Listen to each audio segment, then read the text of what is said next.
Ao norte do Rio Doce, existe uma região que era chamada de Terra dos Animais da Mata. Era um lugar de difícil acesso até o início do século XX. Mas assim que viabilizaram o trânsito por ali, as árvores frondosas dessa floresta se tornaram alvo de madeireiros. E a terra desmatada abriu espaço para plantações e pastos. De toda a mata que havia antes, sobrou um dos maiores fragmentos da Costa do Descobrimento. Uma floresta atlântica com características peculiares, onde vivem espécies raras e ameaçadas. Um lugar fundamental para a qualidade de vida humana.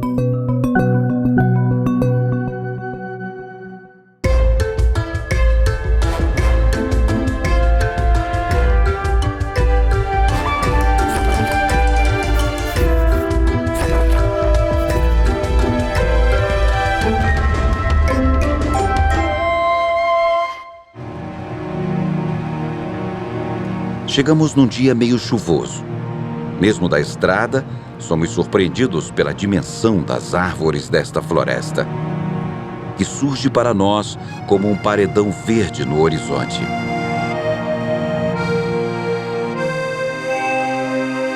No centro-leste do Espírito Santo fica a Reserva Biológica de Soretama.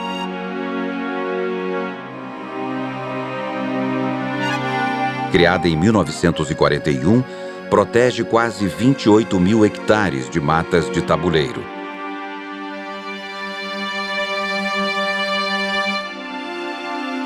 Nesta época, mesmo com a chuva, notamos algo estranho. A floresta estava muito seca e, no lugar do verde exuberante da mata de tabuleiro típica, encontramos uma vegetação acinzentada, com várias árvores praticamente sem folhas. Segundo alguns estudos, um fenômeno que acontece devido a características climáticas locais. Diferente do sul da Bahia, onde a chuva cai o ano inteiro, aqui as chuvas se concentram no verão e existe um grande período de estiagem. Atravessando a floresta, ainda impressionados com este cenário, vislumbramos uma árvore toda rosa.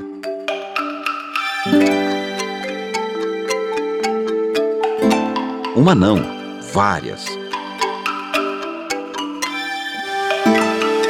No meio da paisagem cinza, a sapucaia se destaca. Um espetáculo que se repete todos os anos, quando as folhas jovens nascem pouco antes da floração. Assim que passa esse período, as folhas começam a mudar de cor e ficam num tom verde escuro que se mantém até o próximo outono.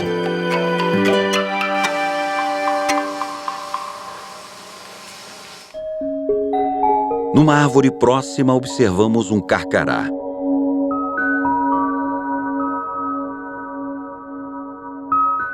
No caminho, encontramos uma caninana.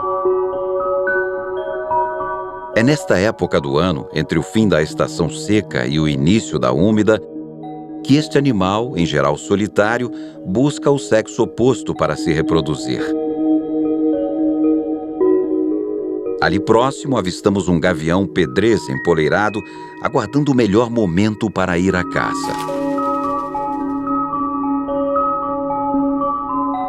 Na borda da floresta, tudo está seco. De perto, a imagem é ainda mais impressionante. No auge da estiagem, o metabolismo da planta muda e as folhas deixam de receber água. Com o passar dos dias, as folhas desidratam, perdem a cor verde e depois caem. Uma estratégia que evita a perda de água por meio da transpiração que acontece através das folhas. Caminhando pelo chão árido, encontramos um João de barro ciscando o solo.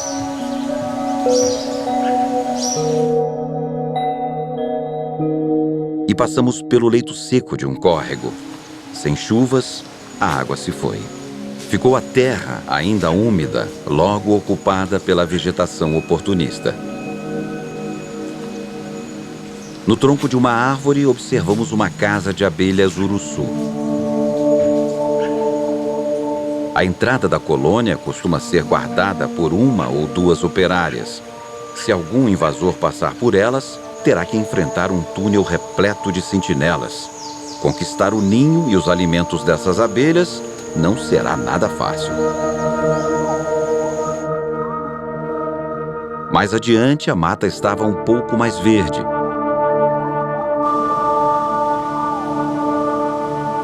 Numa árvore baixa, vários pássaros forrageiam.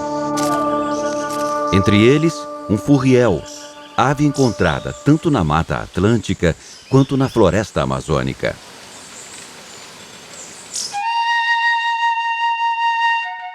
Caminhamos até a beira de um vale sobre o leito seco de um córrego. Lá encontramos um grupo numeroso de urubus-rei, cena rara para uma ave que vem sumindo lentamente do sudeste brasileiro. Ventava e os urubus ficavam se equilibrando nos galhos das árvores, numa pausa entre um voo e outro. Diferente dos adultos, os jovens possuem uma plumagem toda preta. Os adultos exibem a sua vestimenta real e multicolorida que adquirem aos 4 anos de idade.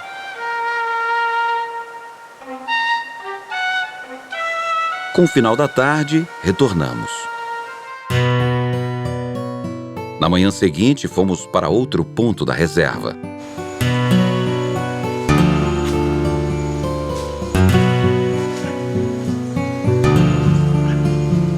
E chegamos ao Barra Seca, um dos poucos rios perenes da unidade.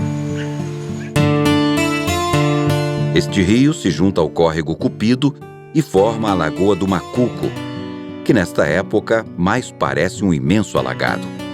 Na verdade, boa parte da lagoa é coberta por ilhas flutuantes de vegetação. Um cenário único, repleto de plantas aquáticas e rodeado pela floresta.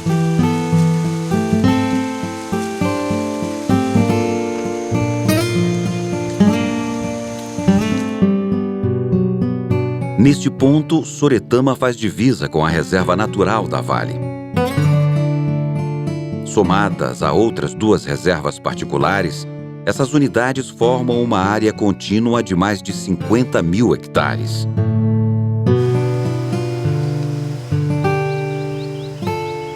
Na beira desta lagoa, encontramos várias espécies de aves, como a jaçanã, um animal completamente adaptado para caminhar por cima de plantas aquáticas.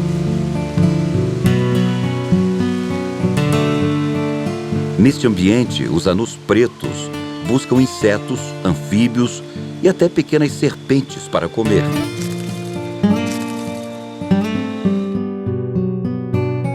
Perto das margens, encontramos uma vegetação que parece uma restinga, mas não é.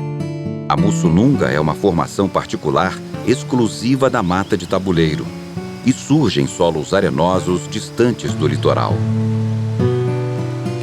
Uma paisagem inusitada, marcada por cactos floridos, árvores baixas e muitas bromélias.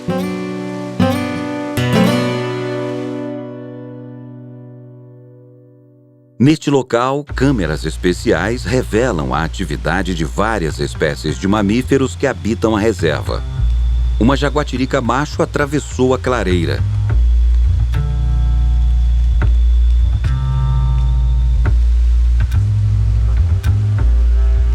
E um bando de queixadas decidiu tirar uma soneca no meio da tarde.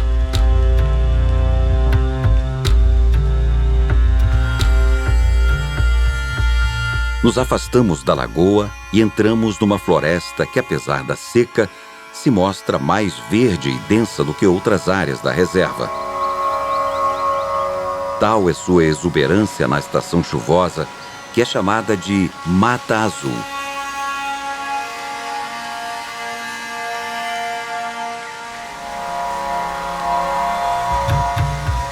O chão é coberto pela serrapilheira, criando uma camada rica em nutrientes em meio ao solo pobre.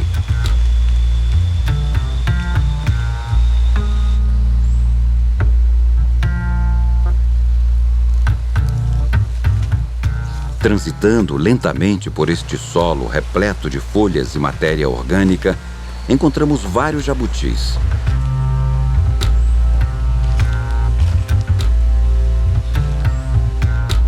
Eles se alimentam de folhas vivas, frutos e também de alguns invertebrados. Numa área de poucos metros, haviam muitos indivíduos adultos.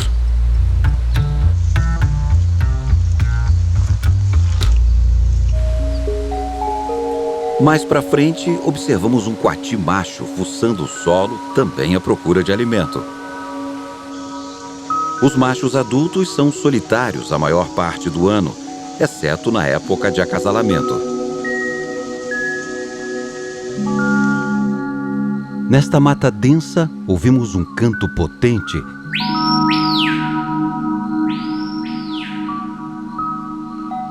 Mas de início não conseguimos encontrar quem o produzia. Olhando mais atentamente, descobrimos ele no meio da vegetação do subbosque. Era o cricrió.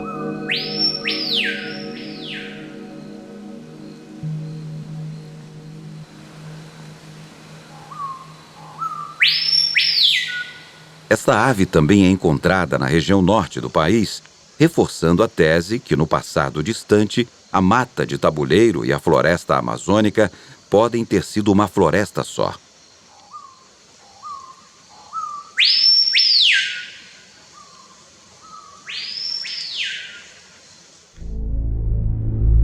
Continuando o nosso percurso no interior da reserva, nos deparamos com uma enorme área queimada. Árvores enormes e provavelmente muitos animais morreram neste incêndio criminoso. O fogo não faz parte da dinâmica da Mata Atlântica. Quando a floresta pega fogo, os danos podem ser graves.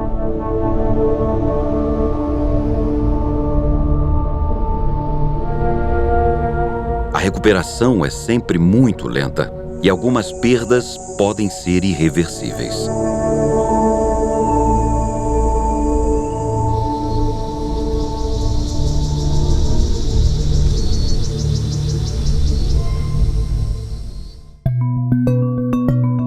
Seguimos para outro ponto da floresta.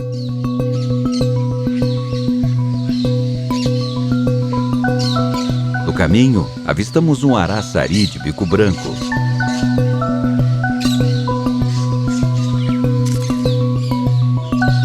Numa área mais aberta, observamos uma grande quantidade de aves, como o guaxe, o periquito verde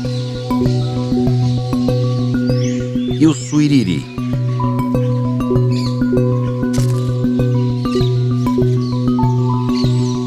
Ali também vimos um bando de macacos prego de crista, um primata ameaçado que ocorre somente nessas florestas de tabuleiro do sul da Bahia e do norte do Espírito Santo.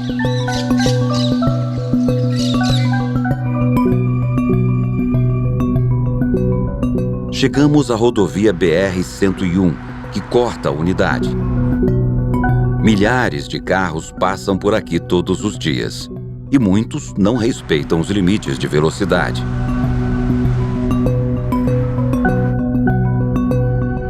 Na verdade, o trecho de 17 quilômetros de estrada que corta a reserva apresenta um alto índice de atropelamento de animais, matando inclusive bichos raros ou ameaçados de extinção. São imagens muito tristes de se ver. Onças pardas jovens, uma anta fêmea grávida. São muitos os animais que morrem atropelados aqui todos os dias.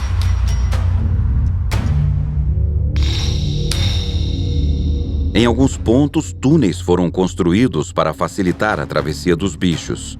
Com câmeras trap, conseguimos ver alguns deles usando a passagem subterrânea ou passando ali por perto. Como um tamanduá-mirim. e várias jaguatiricas. De fêmeas com filhotes curiosos a machos que aproveitam o momento e o local para demarcar território.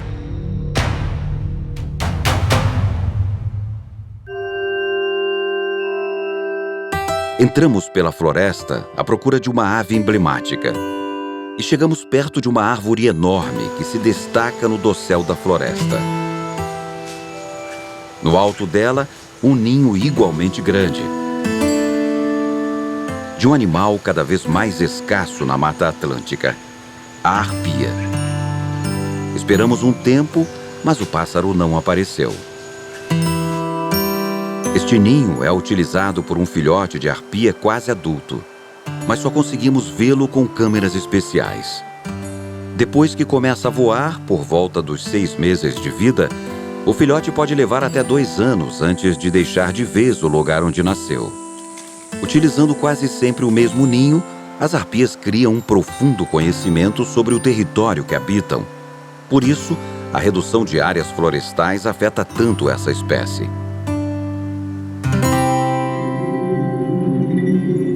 Para a floresta sobreviver, ela depende de um fator essencial: a água. A maioria dos rios que atravessa a reserva nasce fora da área protegida, em fazendas do entorno. Com matas ciliares reduzidas ou degradadas, muitos desses rios são ainda interrompidos por barragens, construídas para alimentar sistemas de irrigação.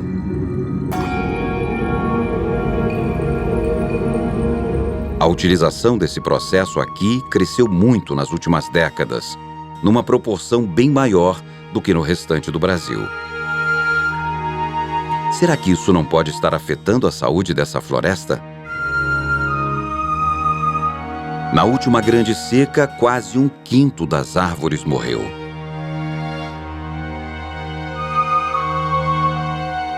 No verão seguinte, retornamos. E encontramos a mata bem diferente. O verde estava de volta. Apesar de encontrarmos algumas árvores sem folhas ainda.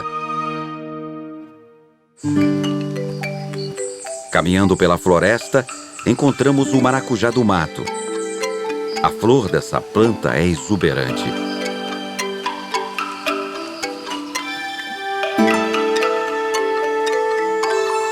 E observamos um cágado da serra em busca de refúgio no meio da vegetação.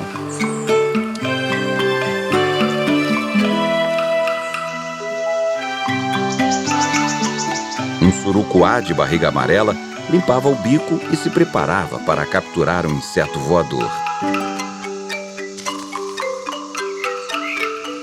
Um sabiá barranco vocalizava. E um pequeno grupo de graúnas buscava alimento. Enquanto a maioria come, pelo menos uma fica de vigia, de olho em qualquer ameaça.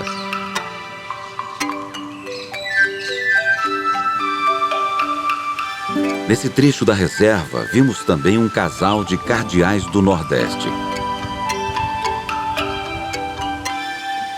Perto de um pequeno lago, um bem-te-vi observa as redondezas. Versátil e oportunista, o pássaro pode comer insetos, larvas, frutos, pequenos répteis, crustáceos e peixes, que captura de forma hábil.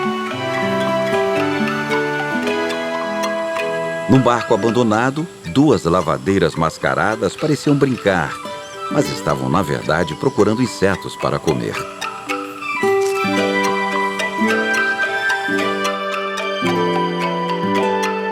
Numa árvore à beira desse lago, vimos 2 urubus de cabeça vermelha.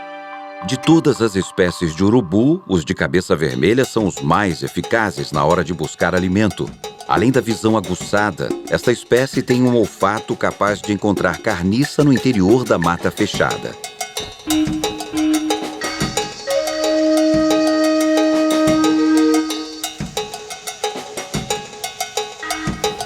Em meio às folhagens, um sagui da cara branca vigia nossos movimentos. Ali perto, outro indivíduo escuta nossa aproximação e foge. Essa espécie de sagui ocorre em florestas de baixa altitude do Espírito Santo, Bahia e Minas Gerais.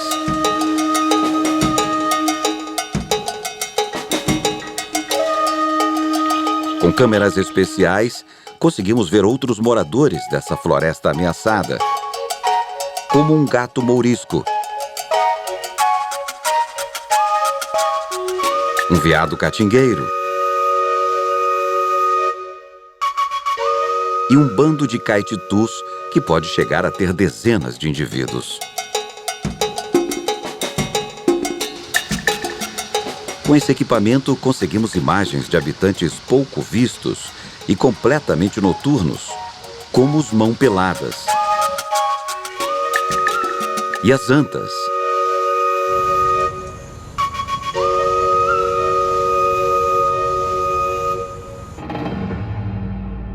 E vimos um animal que está desaparecendo da Mata Atlântica. A onça-pintada tem nessa reserva um dos seus últimos redutos. Apesar de todos os animais que conseguimos imagens, a reserva sofre com o problema da caça, que diminui as populações de várias espécies, colocando em risco uma riqueza de valor inestimável.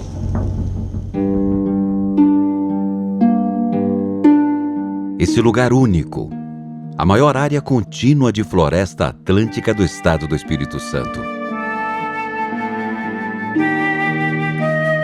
é um patrimônio natural da humanidade, do povo capixaba e de todos os brasileiros.